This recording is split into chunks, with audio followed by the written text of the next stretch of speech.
Oh boy, so I was hoping to have this video mostly edited yesterday, and I should be going to bed soon, so I'm just gonna wing it.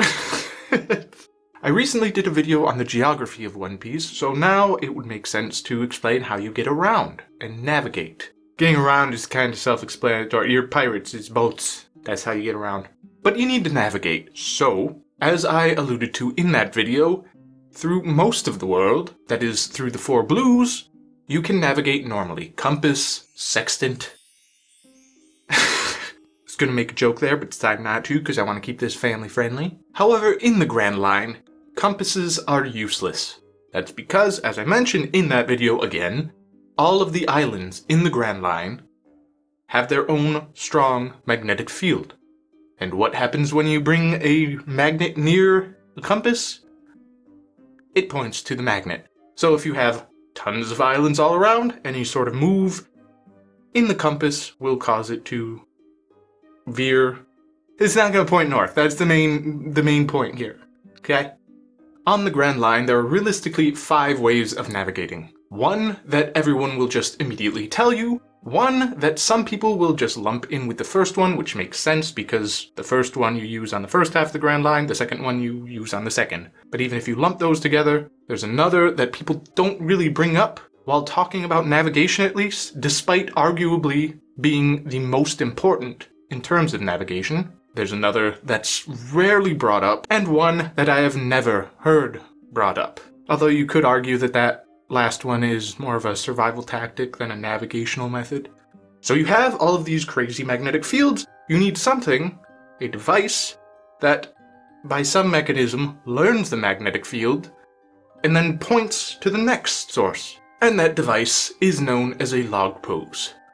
When you arrive at an island with a log pose, that island has some set duration of time that it takes for the log pose to learn its magnetic field. This could range from a number of minutes, hours, days, to, I believe, what is the longest duration that we've heard of?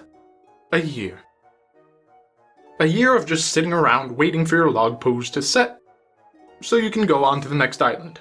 As you may have guessed, seeing as it just points you to the next island, the log pose will take you on a set route through the first half of the Grand Line at least. At the start, right after getting off Reverse Mountain, you will be able to pick one of 7 paths, and that path will be set until you get to the end.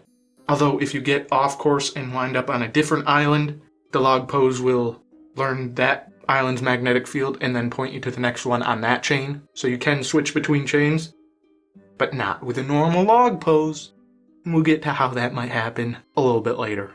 As I hinted at before, this log pose will only get you from Reverse Mountain to the Red Line, that first half of the Grand Line. When you get to the second half, also known as the New World, you will need a New World log pose. As you may notice from this image, the New World log pose is kind of like 3 log poses strapped together. When you get to the New World, at the starting point there, rather than picking one of 7 islands, the log pose will be pointed towards 3 islands, with the needles indicating to a degree how crazy the weather and environment there may be.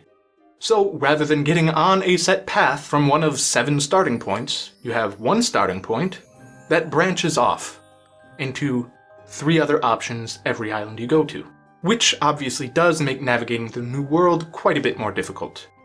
Not that we really know too much about that. The third method that I mentioned is arguably the most important for navigational purposes is another variant on the log pose. A device known as an eternal pose. For an eternal pose, rather than resetting on an island, learning its magnetic field, and pointing you to the next island, these devices are set to register a specific magnetic field, a magnetic signature, and always point towards that island. Apparently from any distance. You might think this isn't great for navigation because it only points you to one direction. But that's where it's very important. If you have one of these devices, you don't need to navigate. It will navigate for you. Although I say, you don't need to navigate, but in the Grand Line, navigation is not really getting from place to place. It's more of reading the weather and surviving from place to place. This is how many of the most powerful individuals or organizations get from point to point. If they want to get to some place at the end of Paradise, the first half of the Grand Line, they don't go back to the reverse mountain and pick the island that they know will eventually lead there. They just have an eternal pose that points them to that island from wherever they are. Fun fact, we actually learned the correct romanization of Laugh-Tale, the island where the One Piece is found, thanks to an eternal pose in the 14th One Piece movie, Stampede, back in 2019. Before that, everyone, including official translations, called it Raftel with an R, which led to some interesting theories that now people have mostly forgotten about. The means of navigation that I mentioned is rarely ever brought up, is the Vivre Card. Vivre Cards are mysterious pieces of paper crafted from the fingernail of an individual. That paper will be linked to the individual, giving some interesting properties to it, including being fireproof and waterproof. However, it can be torn, and this ability to be torn is what gives it a spot on this list. When torn, the pieces will drift towards each other from any distance. In other words, if you have half of a Vivre card and somebody else has the other half, you will always be able to find that person. Unlike the Eternal Pose, which constantly pointed towards an island, you can think of a Vivre card as always pointing towards another person, or rather, the other part of the Vivre card. This makes it incredibly useful because if you are looking for an individual that you are on good terms with, preferably, you can find your way to that person no matter where they are. And this is useful for finding other islands or other locations, rather, that don't have these strange magnetic fields of islands that you see on the Grand Line, and thus you would not be able to create an eternal pose to that location. But if you left a piece of a Vivre card there, you could always make your way back. I would personally not really be surprised if that was the actual way that you made eternal poses. Perhaps you just make a Vivre card, bury it somewhere, and stick a little piece to the needle. And it'll just point to the card. Maybe. Just thought of that now. But this is a crazy winging it video, so let's throw it in there without thinking or looking up anything. Maybe. I think it has been mentioned that eternal poses are set to the to identify the magnetic field, which is weird. Let's be honest. Now for the big one, the one that I've never heard anyone mention before in terms of navigation. The weather. In that geography video, I mentioned weather and how crazy it can be because of the islands. Many of the islands on the Grand Line are seasonal islands, like a summer island, a winter island, spring island, fall island. They have strong seasons. So what happens when you have a hot front from a summer island, meeting a cold front from a winter island? The weather is going to be rough there. But then when you get closer to the island and the climate stabilizes, the weather settles. So if you see the weather getting increasingly unstable, extremely stormy, and then seeming to settle, you can use that to sort of pinpoint the location of a nearby island, even if you can't see that island.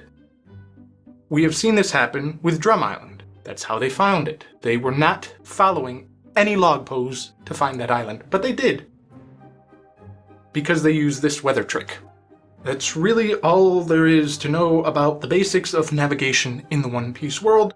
As I mentioned, people will tell you just immediately, you use a log pose to navigate. But the Straw Hats really don't use normal log poses very often.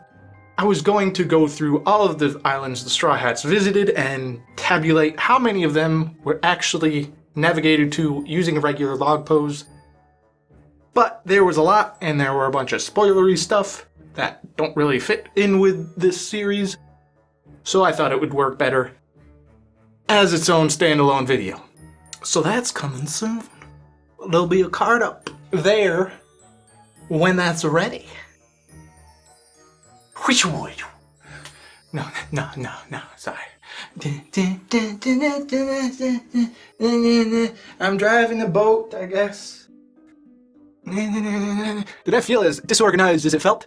Well, part of the reason is I spent a lot of time, coming up with that tabulate list that I didn't include in this video. So yeah, it was just kind of like 4 bullet points here. Hopefully that will be a good video though. But I'm tired and I should go to bed. Goodbye.